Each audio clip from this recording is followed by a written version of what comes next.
ஆட்சி செய்கின்ற நல்ல விஷயத்தை தேமுதிக என்னைக்குமே வரவேற்கும். அந்த வகையில் அன்றைக்கு 3 கருத்துக்களை முதல்வர் சொன்னார். ஒன்று, சிங்கப்படை பெண்களை பாதுகாக்க, மற்றொன்று மதுக்கடைகளை 717 கடைகளை மூடப்பட்டது, இன்றைக்கு காலை மீனவர்களை பாதுகாக்க ஒரு அறிக்கை. இதையெல்லாம் தேமுதிக சார்பாக நாங்கள் வரவேற்கிறோம். அதே நேரத்தில் இந்த அரசு செய்யும் தவறுகளை தமிழ்நாட்டுக்காக மக்களுக்காக சுட்டிக்காட்ட வேண்டியதும் எங்களுடைய தலையாய கடமை. இதைதான் எங்க தலைவர் எங்களுக்கு சொல்லிக் கொடுத்துட்டு போயிருக்கார். எதிர்க்கட்சி தலைவராக ஒரு அவையில மக்களுக்காக தைரியத்தோடு தன் கருத்துக்களை பதிய வைத்தவர் புரட்சி கலைஞர் கேப்டன் அவர்கள். அந்த வகையில் இன்றைக்கு தமிழ்நாட்டுக்காகவும் தமிழக மக்களுக்காகவும் என்னுடைய கருத்தை நான் அவையிலே கூறியிருக்கிறேன். அதில் மிக முக்கியமாக இதுவரை தமிழக அரசியல் வரலாற்றிலேயே இல்லாத வகையிலே முதல் பெரும்பான்மையை நிரூபிக்கும் இந்த நாளிலேயே குதிரை பேரத்தை பற்றி எதிர்க்கட்சி தலைவர் உதயநிதி ஸ்டாலின் அவர்களும் மற்றவர்களும் அதை சொல்லும் பொழுது அந்த குதிரை பேரம் தமிழ்நாட்டுக்கு ஒரு தலைகுனிவு என்பதை நான் பதிய வச்சிருக்கிறேன். ஏன்னா வரலாற்று சிறப்புமிக்க இந்த அவையில் இன்னைக்கு குதிரை பேரத்தை பேச வேண்டிய ஒரு நிலை ஏற்பட்டது. ஒட்டுமொத்த தமிழ்நாட்டுக்கும் தலைகுனிவு.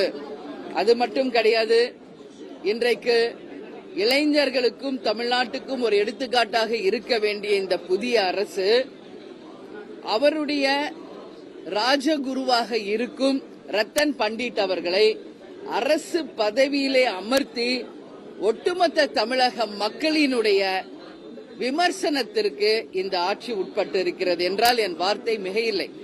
ஏன்னா முதல்வர் பதவி ஏற்று அன்னைக்கு என்ன சொன்னாரு? நான் ஒன்னும் அரச குடும்பத்திலிருந்து வந்தவன் அல்ல, வெளிப்படையான ஆட்சி நடத்துவோம் என்று சொன்னார். ஆனால் இன்னைக்கு அரசு குடும்பத்துல தான் ராஜகுருவை பக்கத்துல வச்சுக்குவாங்க. அப்படி இருக்கிறப்போ ராஜகுருவாக அவருக்கு நம்பிக்கைக்குரியவரை இன்னைக்கு அரசு பதவியில் அமர்த்தியதை தமிழக மக்கள் யாரும் விரும்பல. இன்னைக்கு அதை அத்தனை பேருமே கண்டிக்கக்கூடிய நிலையில் என்னுடைய வருத்தத்தை நான் அவையிலே குறிப்பிட்டிருக்கிறேன். அது மட்டும் இல்ல, இன்றைக்கு இன்னொரு விஷயம் குதிரை பேரம், அதுவும் கண்டிக்கக்கூடிய ஒரு விஷயம். அது மட்டும் கிடையாது, முகத்தை மூடிக்கொண்டு சென்று யாரையும் சந்திக்க வேண்டிய அவசியம் என்றைக்கும் எங்களுக்கு இல்லை என்பதையும் அன்னைக்கு முதலமைச்சர் அன்னைக்கு சொன்னார். ஆனால் இன்றைக்கு அவரது இல்லத்துக்கு முகத்தை மூடிக்கொண்டு சென்ற நபர் யார் என்பதை அவர் விளக்க வேண்டும் என்பதையும் நான் இன்னைக்கு அவையில சொல்லியிருக்கிறேன். ஒட்டுமொத்த தொலைக்காட்சியிலும் அன்னைக்கு முகத்தை மூடிக்கிட்டு அவங்க வீட்டுக்கு போனவங்களை நீங்க காமிச்சீங்க. ஆனா இன்னைக்கு வரைக்கும் அது யார் என்பது வெளிப்படையாக சொல்லவில்லை. அதை வெளிப்படையாக மக்களுக்கு முதல்வர் சொல்ல வேண்டும் என்ற என் கருத்தையும் இன்னைக்கு பதிய வச்சிருக்கேன். ஜனநாயக ரீதியில மக்களுக்கான ஒரு நல்லாட்சியா இது இருக்கணும் என்பதையும் என்னுடைய விருப்பமாக நான் சொல்லியிருக்கேன்.